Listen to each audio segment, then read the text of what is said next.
Now students question number 23 देखिए, मैंने लिखा नहीं है, आप अपनी बुक में देख सकते हो, मैं पढ़ देता हूँ। कह रहा girl having a mass of 35 kilogram sits on a trolley of mass 5 kilogram. Correct. तो एक लड़की है वो ट्रॉली पे बैठी हुई है ना, छोटी सी कोई बच्ची होगी, ठीक। ये ट्रॉली पे बैठी हुई है इस तरीके से, ये ट्रॉली है और ट्रॉली में यहाँ व्हील्स लगे हुए हैं, ये लड़की ऐसे इसमें बैठी हुई है। करेक्ट। तो बच्चों यहाँ पे देखिए जरा, a girl having a mass of 35 kilogram. तो मास ऑफ द गर्ल कितना है? mg। mg का मतलब mass of the girl. Okay, mg का मतलब m का मतलब मास, g का मतलब गर्ल। सो m के नीचे छोटा सा g लिखा हुआ है मैंने। मास ऑफ द गर्ल कितना है बच्चों यहाँ पर? 35 kg। Okay, 35 kilogram. और आगे बोल रहा है and the mass of the trolley is mt। mt का मतलब मास ऑफ द ट्रॉली, जिस ट्रॉली में बैठी हुई है इस ट्रॉली का मास कितना है? 5 किलोग्राम है। ओके, नाउ अब एक बात बताओ बच्चों, जब इस सिस्टम को हम ऐसे धक्का मारेंगे, ऐसे मान लो हम यहाँ पे खड़े हैं, इसको हमने ऐसे धक्का मार दिया, तो पूरा सिस्टम आगे चलेगा ना बच्चों। पूरा सिस्टम मतलब लड़की और प्लस ट्रॉली, ये पूरा एक सिस्टम हो गया। तो आपको टोटल मास की बात करनी पड़ेगी। सो मास टोटल कितना हो जाएगा? m। टोटल मास को हम m से दिखा रहे हैं, ठीक है ना। सो टोटल मास कितना हो जाएगा सिस्टम का? लड़की का मास प्लस ट्रॉली का मास, यानी कि 35 प्लस 5। सो टोटल मास कितना हो जाएगा? 40 kg। ये आप ध्यान रखिएगा। अब क्वेश्चन हम आगे पढ़ते हैं, ठीक है बच्चों। कह रहा girl having a mass of 35 kilogram sits on a trolley of mass 5 kilogram. The trolley is given an initial velocity 4 metre per second by applying force. Okay, the trolley comes to rest after travelling a distance of 16 metre. ठीक है बच्चों, इसको हमने initial velocity कितनी दी? इसको हमने ऐसे धक्का मारा, इसकी इनिशियल वेलोसिटी कितनी है? इसकी इनिशियल वेलोसिटी है बच्चों, या इनिशियल स्पीड आप बोल सकते हो, कितनी है? 4 metre per second. 4 metre per second. और ये ट्रॉली को धक्का मारा, ये ऐसे चली जाती है और यहाँ पे आ गई तो रेस्ट पे आ गई। ये लड़की इसमें बैठी, ठीक, और ये व्हील्स हैं, ठीक। यहाँ पे बॉडी आ गई रेस्ट में, ये पूरा सिस्टम रेस्ट में आ गया। अच्छा एक बात बताओ, कोई बॉडी अगर रेस्ट में आ जाएगी, पूरा सिस्टम रेस्ट में होगा, तो उस सिस्टम की वेलोसिटी कितनी होगी? 0। करेक्ट। तो यहाँ फाइनल वेलोसिटी कितनी हो जाएगी? 0 metre per second. Okay, now ठीक है, 0 मीटर पर सेकेंड, ठीक है। और कितना डिस्टेंस ट्रेवल करती है? ये 16 मीटर। तो यहाँ से यहाँ तक गई और ये डिस्टेंस टोटल कितना हो गया? 16 मीटर है ये डिस्टेंस। ओके, ये हो गया। नाउ अब इन्होंने बच्चों हमसे क्वेश्चन पूछा है part 1, how much work is done on the trolley. देखिए, how much work is done on the trolley, how much work is done on the trolley. Trolley के ऊपर कितना वर्क डन किया? किसने? किसी एक्सटर्नल एजेंट ने। भाई किसी ने इस पे वर्क डन किया होगा, मैंने इसको ऐसे धक्का मारा, मतलब मैंने इसके ऊपर वर्क डन किया। क्यों? मैं फोर्स लगा रहा हूं और ये कुछ डिस्प्लेसमेंट कर रही है, तो फोर्स इनटू डिस्प्लेसमेंट, ठीक, is equals to work done on the trolley. जो वर्क डन आपने इसके ऊपर किया है वही एज अ एनर्जी इसको मिलेगा। अरे भाई, जो आपने वर्क डन किया है वही एज अ काइनेटिक एनर्जी इसको मिल जाएगा। ट्रॉली ऐसे ऐसे आगे जाएगी, तो जितना आपने वर्क डन किया होगा उसके अकॉर्डिंगली इसको काइनेटिक एनर्जी मिली होगी, और उतने ही भाई work done is equal to energy.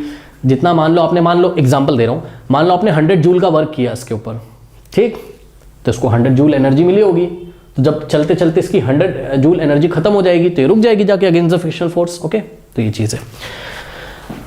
पहले पार्ट 1 को सॉल्व करते हैं, ठीक है।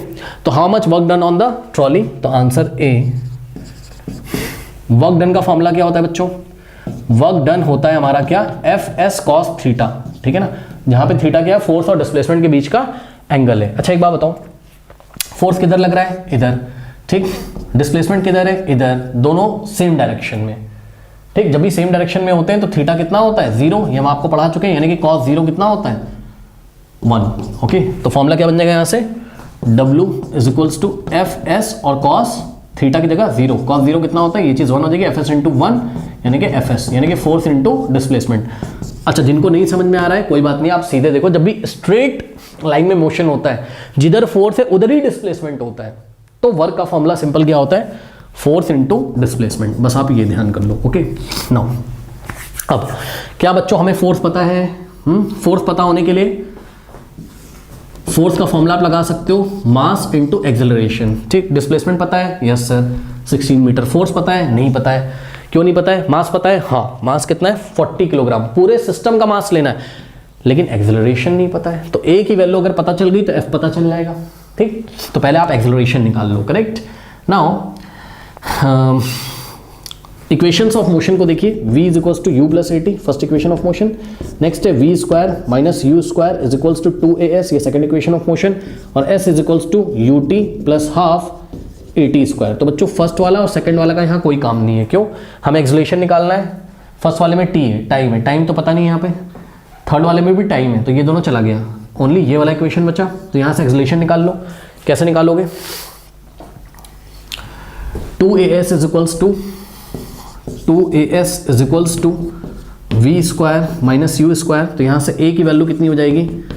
v square minus u square, और 2s मल्टीप्लाई इधर आके डिवाइड लगा देगा 2s। So acceleration is equals to what is v? v is final velocity, कितनी है? 0। ओके, तो 0 का स्क्वायर माइनस u गया इनिशियल वेलोसिटी, 4 का स्क्वायर कितना हो जाएगा? 16 upon 2 into s. S displacement कितना है? 16 है। सो यहाँ से एक्सेलरेशन इज इक्वल्स टू 0 का square 0 minus 16 upon 2 into 36 sorry 2 into 16 32, ये हो गया। तो यहाँ से बच्चों एक्सेलरेशन कितना आ जाएगा? 16 × 16 16 2 जा, यानी कि कितना आ गया? -1/2 -1/2 क्या? Metre per second square. Okay, -1/2 metre per second square, ये एक्सेलरेशन आ गया। बच्चों माइनस में क्यों आ रहा है? क्योंकि आपको पता है बॉडी रिटार्डेशन हो रहा है ना बॉडी का। अरे भाई स्पीड डिक्रीज कर रही है, मोशन वाले चैप्टर में पढ़ा था, तो एक्सेलरेशन तो नेगेटिव आएगा ही आएगा। ठीक है, तो बस आने दो नेगेटिव एक्सेलरेशन, कोई दिक्कत नहीं है। बट आप जब यहाँ फोर्स निकालोगे तो उसको आप कैसा रखोगे? पॉजिटिव। ओनली इसका मैग्नीट्यूड ले लेना बस। What does minus tell here? Minus tell that the body is retarding, उसकी स्पीड डिक्रीज हो रही, नथिंग एल्स। तो माइनस को आप इग्नोर कर सकते हो, माइनस साइन बस ये बता रहा है कि इसकी स्पीड डिक्रीज हो रही है, और होते होते बेचारा रुक जाता है बस। तो बस कुछ नहीं करना है। यहाँ पर मास कितना लेना है अब आपको? 40, और एक्सेलरेशन का मैग्नीट्यूड मतलब बस इसका मॉडुलस ले लो। ओके, यानी कि इसका नेगेटिव साइन हटा दो, 1/2। सो कितना आ गया? 220 टाइम्स। ओके, सो फोर्स कितना आ गया बच्चों? 20 न्यूटन। तो फोर्स कितना आ गया? 20। इसका मतलब ट्रॉली पे कितना फोर्स लगा है? 20 न्यूटन का फोर्स लगाया गया है। So work done on the trolley is equals to, force कितना है?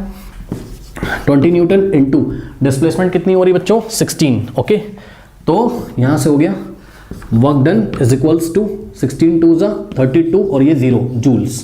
करेक्ट। तो work done on the trolley is 320 joules. Part 1 का आंसर आ गया कितना? 320 जूल्स। करेक्ट हो गया। नाउ पार्ट 2 का आंसर देखिए, how much work is done by the girl. Girl ने बच्चों कोई वर्क किया? गर्ल तो बेचारी ट्रॉली में बैठी हुई है, आपने धक्का मार दिया, वैसे ट्रॉली के साथ साथ आगे चली गई। ठीक, क्या उसने कोई वर्क डन किया? नहीं। प्रैक्टिकली भी समझ में आ रहा है उसने कोई वर्क डन नहीं किया। अब इसको मैथमेटिकली कैसे करोगे? देखो, क्या लड़की ने डिस्प्लेसमेंट करी? Yes sir. कितनी? 16। भाई वर्क किस पे डिपेंड करता है? फोर्स और डिस्प्लेसमेंट पे। क्या लड़की ने डिस्प्लेसमेंट किया? यस सर, यहां से यहां चली गई। क्या लड़की ने कोई फोर्स लगाया? नो। बच्चे बोलेंगे सर है तो फोर्स 20 न्यूटन। अरे भाई ये फोर्स बाहर से किसी ने लगाया था। ये ट्रॉली है, ट्रॉली में लड़की बैठी, किसी एक्सटर्नल एजेंट ने, मान लो मैंने ऐसे धक्का मार दिया, तो ये मैंने फोर्स लगाया था भाई 20 न्यूटन का। लड़की ने तो कोई फोर्स ही नहीं लगाया। यानी कि work done by the girl अगर आप निकालोगे पार्ट बी का आंसर, यहां पे देखिए, ठीक है, work done by the girl, W girl मतलब work done by the girl is equals to force exerted by the girl. Girl ने जितना फोर्स लगाया इनटू गर्ल की डिस्प्लेसमेंट। तो बच्चों गर्ल ने तो कोई फोर्स लगाया नहीं, कि एफ गर्ल कितना हो जाएगा? 0 इंटू डिस्प्लेसमेंट कुछ भी हो, 16 है वो ऐसी रहेगी, 0 इंटू एस या 0 इंटू 16 कितना आ जाएगा? 0 जूल्स। लो, लड़की ने कोई वर्क ही नहीं किया। ओके, तो how much work is done by the girl? 0 joules. 0 joules, या फिर आप क्या लिख सकते हो? No work is done by the girl. No work is done by the girl. और रीजन क्या है? Because girl apply, because girl is not applying any force, because there is no force applied by the girl, because there is no force applied by the girl। Girl ने कोई force ही नहीं लगाया है, displacement कर रही होगी, वो तो किसकी वजह से कर रही है? आपने फोर्स लगाया, तो गर्ल ने कोई फोर्स नहीं लगाया, तो गर्ल ने वर्क डन कितना किया है? 0, क्योंकि एफ की वैल्यू 0 होगी गर्ल वाले फोर्स की। ओके, नोट कर लीजिए।